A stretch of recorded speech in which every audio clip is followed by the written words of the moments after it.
Hey, I'm Kevin Oomen. I'm a IT student at Fontys and I'm doing the course software. My specialization is game design. The context of my project was that the lecturate interaction design here at Fontys needed a way of generating eye tracking data in a way that data scientists be able to manipulate the data.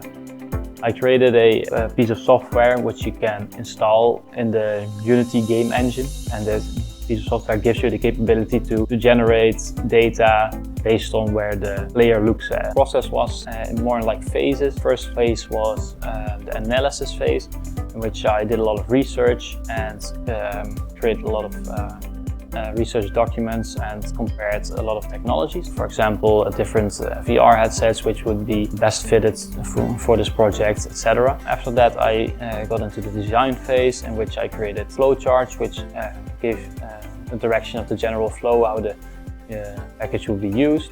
The end result is a piece of software which you can put into a project, and for this example, a Unity project. It gives you the ability to generate eye tracking data, and it also gives you the ability to choose in which format you would like to get this data, for example in TXT format or a CSV format. Eye tracking has a lot of impact on the entertainment industry, for example, because it gives you a different input. Creators are given the possibility now to use your sense of sight also as an input, which gives the ability to create new experiences. Challenges I faced during this project were primarily the new technologies I needed to use. For example, the eye tracking. I didn't have any experience with eye tracking. I did have a little bit of experience with VR because of a former project of mine. I was quite afraid of the combination of the two because I didn't know how they would behave together. The biggest thing I've learned during this project is probably how I would go about combining different technologies.